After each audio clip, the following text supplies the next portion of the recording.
Hello, I'm Trey McPherson. Welcome to Top City Today. With me is Dr. Rich Bonebreak. He's running for Topeka 501 School Board at large position. Welcome, Rich. Trey.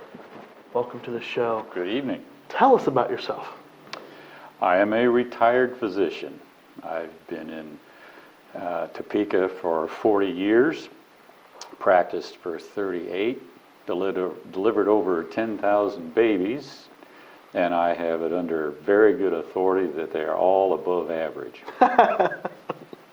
Nevertheless, I grew up in Manhattan and went to Kansas State, had a track scholarship till I got injured, and spent a year in Germany on an exchange scholarship through Kansas State, and went to medical school in Chicago, and then Mayo Clinic for my residency. Wow. Dr. Bill Roy gave me an offer I couldn't refuse, so I came back to Topeka. 6 months later, my folks, who were still in Manhattan, had to move to Tucson, Arizona. So we thought we were going to be closer, but it turned out not that way. My wife and I had 4 children. All were graduates of Topeka High. Some went to KU, some went to K-State, and I like to say you mix red and blue, you get purple. But some people don't think that's very cute, namely my wife, who was a KU graduate. I have been in multiple boards which have made me realize there's a great similarity between medicine or most any business and education. We have to deal with decreasing funds, increased regulation and requirements.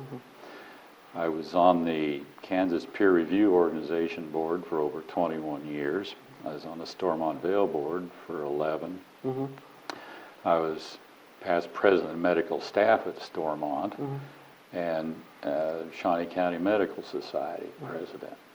I've also been on the Health Access Board since its inception.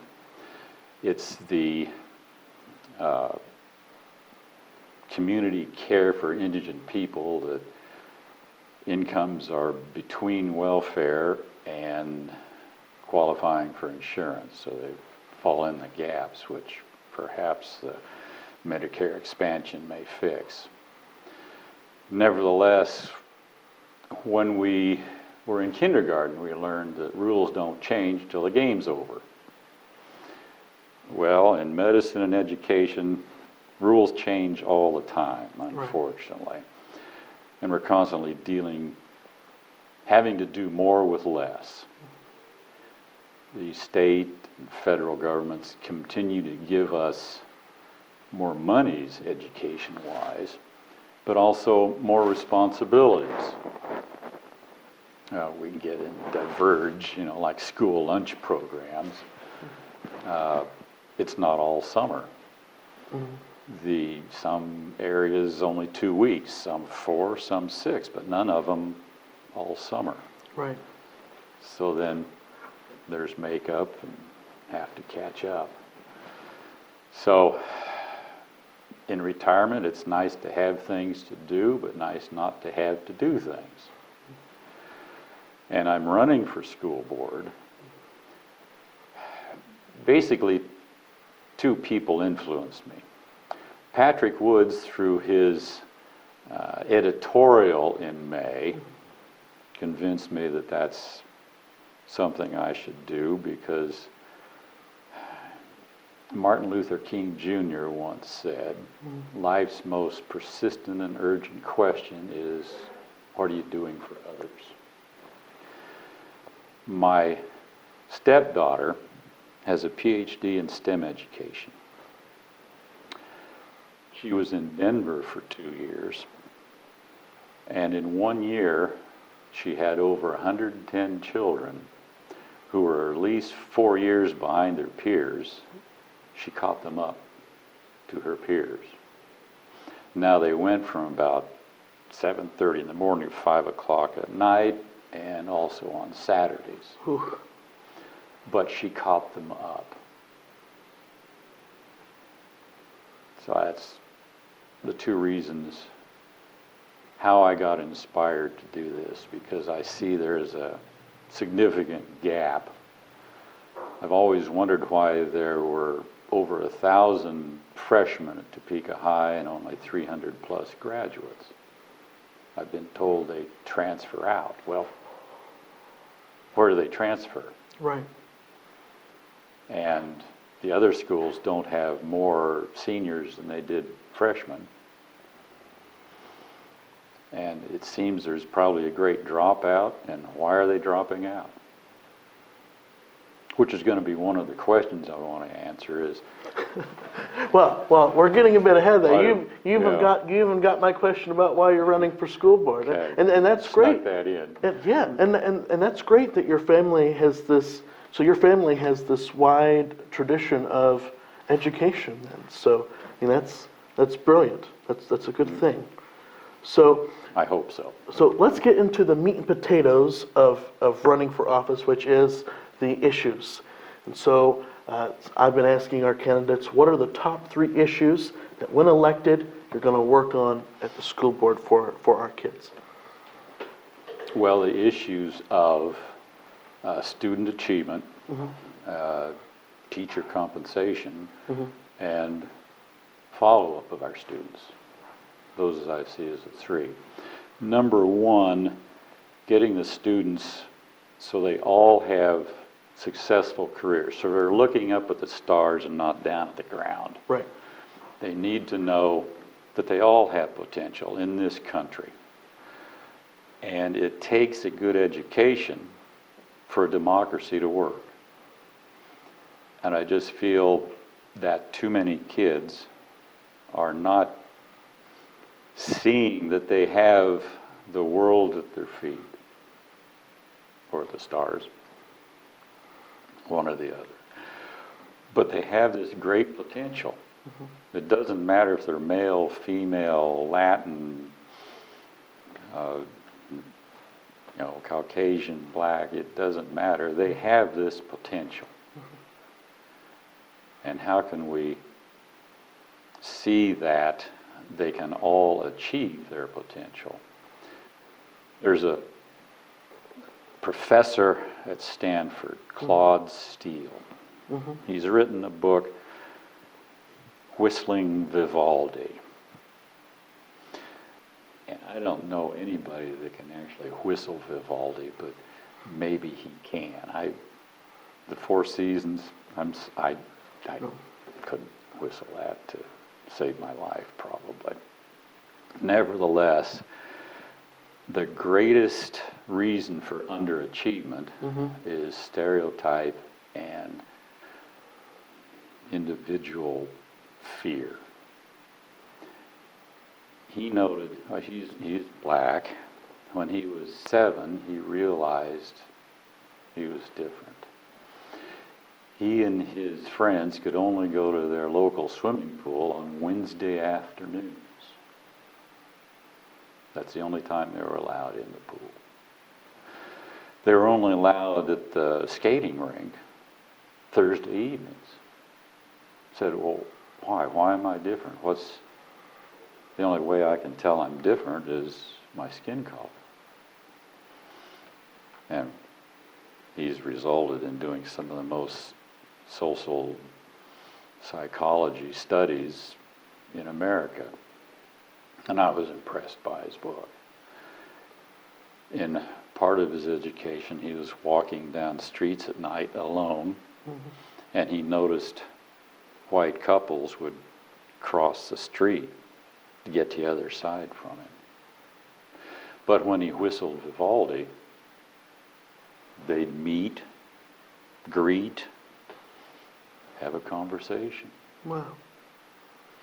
He became sort of part of their own society. Not that they could whistle Vivaldi, but he became less of a threat. This identity threat were afraid of being called racist, and others are afraid they won't be accepted. Like, girls do at least as well in math as boys until high school. But then it's not fashionable for girls to be experts at math. So they sort of dumb down. How can you combat this identity stereotype fear? He had several theories, one of which, like, how does a white teacher tell a black student that they can achieve to a high degree and be believed?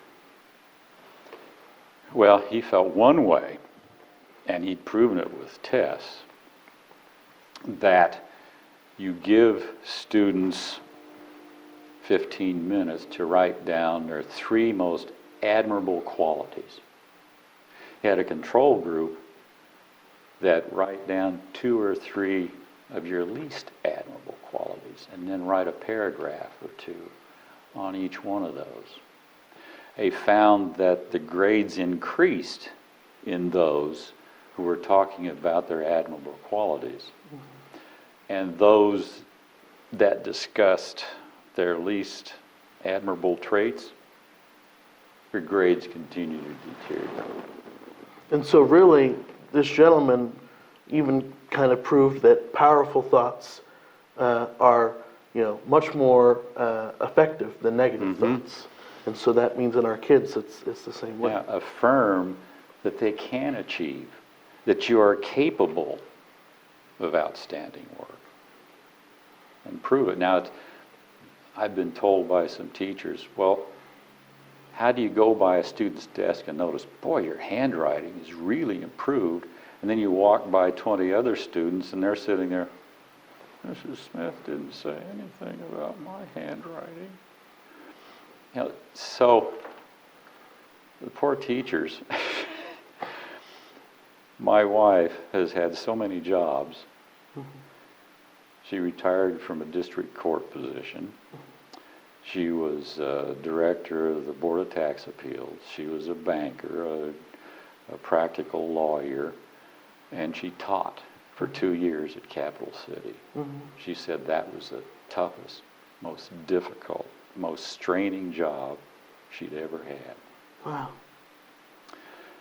And her daughter, who has his PhD in STEM education and taught at KIPP for 2 years in Denver, said that the teacher is making a cognitive decision every 2 or 3 minutes, whereas an executive of a large corporation might make 2 or 3 a day. There's that much concentration going on all the time. And then they have to make lesson plans. Right. The day has become kind of shorter in the And scheme many of of them don't have time for lunch. So they're going to eat when maybe our teachers are starving. I don't know. Of course, financially, that's it too. Which is my second point, is teachers need to be compensated. They are our most accessible route to expanding our most important natural resource, our children. Right. How else are we going to get that natural resource optimized? We need to I understand 501 has increased the starting salary a great deal, and they got another raise today, but we still lag behind. Back until the late 80s, nurses and teachers pretty much on par for salary benefits, but has really dropped off since that time. So nurses are making more than teachers Much now. more. Probably 20%, I would Wow. say. Now in Minnesota, where my stepdaughter lives, most have master's degrees. they're earning 75 grand a year. Probably 20 grand more than the average teacher at retirement in Topeka. I don't know exactly. I have a niece who teaches in Germany. She's short of, a German equivalent, short of a PhD here. She brings home $5,000 a month after taxes. Any teacher would give their eye teeth here for that. But a lot of teachers I've spoken with, it's not just the salary, but the appreciation Right. from the students. Part of that has been dissipated because teachers quite commonly will get an apple or a cookie from the teacher. And I had a teacher tell me that she had this encounter with a student who'd just given her a sugar cookie. She said, "That's very nice, I really appreciate it. Got dessert for lunch, but you know what I'd really like?" And the student said, "A hug?" Got it. But they can't hug anymore. Right.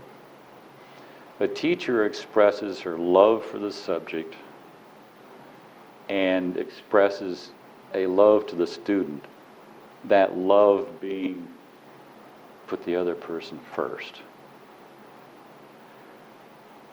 I think the hugs would help. I don't know that that's a necessary item, but it helps with that bond. Almost everybody remembers the names of all their grade school teachers. And we really need to show our appreciation for teachers. I think there's one teacher a year that's the outstanding teacher in Kansas. Why one? Why one? You notice in the Sunday paper, the business news, they talk about somebody getting an advancement or they changed companies. There's a section in the business section. I wanted something about the teachers, something unique they're doing in the classrooms. I remember one of the teachers spoke to me. They had a stocks and bonds session. That they are given an imaginary $10,000 and they could invest it. And they'd see how they did after a semester. With them investing, they learned how to invest and what it takes and what might happen to an investment. What if you just put it in the bank? You know, just comparisons. They learned about that more than just teaching for the ACT. Right. I had a very similar experience. You know, I've had very many teachers who've found creative ways to try to get students involved, and I always found that important. No, that's good that you recognize that. What is your third point? I would like to see some assessment after high school, or keep track of the kids that drop out. What are they doing? What made them drop out? Now, those that go on, did they go on more education? Did they get jobs? What kind of jobs? What inspired them to do what they were currently doing? Right. But I don't know that we have a way of following up on this, and I think that would be important. What worked for them? What piqued their interest? What got them on that path? I think that's important to know. Given the current climate, as we've all heard, safety in schools is a priority among a lot of people. What are your thoughts currently just on that wide issue? Is there anything in particular you want to talk about? The parents and the students need to be reassured and confident that they're safe. But we can't turn schools into prison-like structures with 20-foot walls and concertina wire at the top and narrow funnels with which they come in. We've spent a lot of money on locks, steel doors, secure entry, but sometimes they get propped open for friends, and there's other breakaways. But I think what we really need is the culture in the school of trust and caring, which the student-teacher relationship is so important. If you see something or hear something, say something. Just, we need to promote that kind of culture. I don't think teachers should be armed. I think it'd be fairly easy maybe to disarm them and use that. I don't think many teachers are comfortable with that. They've increased security, more personnel. We spend a lot. Statistically, when you get down to it, of the millions of students, the incidents are pretty unlikely, but still you hear about it, it's disturbing. Even in Topeka, the streets, I think there are 71 shootings this year and 19 deaths or something. Well, that shooting, what's the difference between lethal and non-lethal? They just were a little bit off. I really think we need more control on guns, but I think the state needs to be making some more regulations. I had somebody even suggest to me that if you own a gun, you need to have insurance for it to cover anything that weapon might disrupt, cause, maim, kill. And if your gun is stolen, it gets reported, or if it's used in a crime, you loaned it to your brother-in-law, and he used it in a crime, you're partly responsible too. I don't know what would work. Questions need to be asked. I've always been an individual. I advocate inquiry over advocacy. How's that for turnabout? No, that's good. I mean, it's important to recognize, it seems to me you're saying that, from what I'm hearing, that that our schools are safe. We want to make sure that everybody in the building trusts each other, and then, for everything else, the state needs to, be more inquisitive about what's going on in our state. Exactly. All right, and now we're going to get to one of my favorite questions that we've been asking all of the candidates is, what is your favorite thing about campaigning for office? It's been absolutely fascinating to meet people or see old friends, maybe people you haven't seen for 30 years, or just complete strangers on the street will come up and say, I see you're running for school board. I have an experience to revel you about. And just hearing these stories of success, some of failure, but what they loved and what they maybe didn't and would like to change, has just been stimulating. It's been an exciting time, actually, just to meet these people that I hadn't known for some time. And patients I hadn't seen for some time would actually come up and say, I'm so glad you're running for school board, and my children are now in 501, and I just want them to see the greatest potential, and I think you might be able to help. But just to have people come up and talk, it's just been fabulous.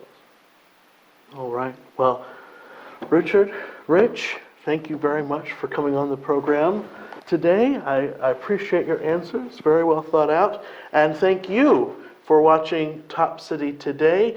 Dr. Richard Bonebreak is running for the Topeka 501 at-large position. You can find out more about him and other people running for local office here on our Facebook page at Top City Today. You can also like and share this video with your friends and family to let them know about people running for local office here in Topeka. Until next time, I'm Trey McPherson. This has been Top City Today. Goodbye. Hello, I'm Trey McPherson. Welcome to Top City Today. With me is Dr. Richard Bonebreak. He is running for Topeka 501 School Board at-large position. Welcome to the show. Trey, good evening. Thank you for being on the show today, Rich. Appreciate it. Tell us about yourself. I'm a retired physician. I've been in Topeka in the 501 district for over 40 years. I delivered over 10,000 babies, and I have it under good authority that they are all above average. I was born and raised in Manhattan, went to Kansas State. I had a track scholarship till I got injured. I went to medical school in Chicago and Mayo Clinic as a resident. Dr. Bill Roy talked me into coming back, made me an offer I couldn't refuse, come to Topeka.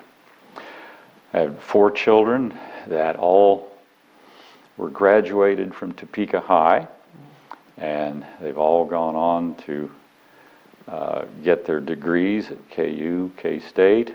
I like to think you mix red and blue, you get purple. Although I've told some people's colors don't run, but never mind. And they have only good things to say about their education here, and a lot of memorable teachers, and their experience has led me to want to run for school board. I think medicine and education have a lot of things in common in as much as both are under increased scrutiny for regulation and greater call for funds, having to do more with less in both aspects. So we need to find what works best in the education community. And so you kind of got ahead there on my second question, but that's all right. You told us why you're running for school board. That's fantastic. Tell me. But part of it was because we're supposed to give. Martin Luther King Jr. said, life's most urgent and persistent question is, what are you doing for others? Mm-hmm. And I think this is a way. 2 people, Patrick Wood's editorial in May convinced me that this highly paid job is one of the most worthwhile ways to give back to the community. And my stepdaughter, with her teaching the KIP Institute, managed to get 110 kids up to their peers in a matter of a year. Made them up an average of 4 grade levels in 1 year. Mm-hmm. There's techniques. What are the top 3 issues that you want to work for when you get on the school board? I would say 1, student success. 2, teacher compensation, both emotionally and financially, and follow up on what our students are doing. First of all, the students. Claude Steele is a PhD at Stanford, has written a book called Whistling Vivaldi. Mm-hmm. And his theory is that a child's greatest setback or cause for lack of production, confidence, staying up with peers is stereotype fear, identity fear. He gave an example that when he was 7 years old, he couldn't go to a swimming pool except for Friday afternoon, the skating park until Thursday evening. And there are ways to counteract this identity fear. The teacher compensation, we have made great strides. They've gotten a big starting bonus and another pay raise this year. but they still lag behind. Nurses and teachers used to be on par 30 years ago, but they've fallen far behind in the last 2-3 decades. And in addition, they need more of the emotional compensation. It's one thing to be appreciated, but I just don't think we're expressing enough appreciation to our teachers, which can be done through Sunday newspaper like the business section, but I think much more needs to be done for the secondary benefit, the emotional benefit to teaching. They love the kids. Well, And the third, I think we need more follow-up to find out what our children are doing a year out, 5 years out. Why did they drop out? We're not following up. I'm told kids transfer out. Why are there over 1,000 freshmen at Topeka High and only 300 plus graduates? If they transfer out, where are they going and why? If it's a simple transfer, we ought to know why they're transferring, what's the reason. But also 5 years down the road, what are they doing? More education? Did they get jobs? How are they inspired to do these jobs? All right. And something that we've been asking all of the people running for school board is, what is your favorite thing about campaigning? Well, not being on television, but the favorite thing is meeting complete strangers and people I haven't known in the past will come up to me and say, I understand you're running for school board. Why are you doing that? Here's my good experience in school, or here's my bad experience. Maybe you can make a change or an improvement. But it reminds me that we're more into inquiry than advocacy. We need to find out, what are our children doing with the education we provided? All right. Well, thank you very much for coming on our program today, Rich. Very much appreciated your answers. Very good answers. And thank you for watching Top City Today. This is a much shorter interview with Dr. Bonebreak. We have a longer version on our Facebook page, Top City Today. You can also like and share this video with your friends and family to let them know about people running for local office here in Topeka. Until next time, I'm Trey McPherson. This has been Top City Today. Goodbye.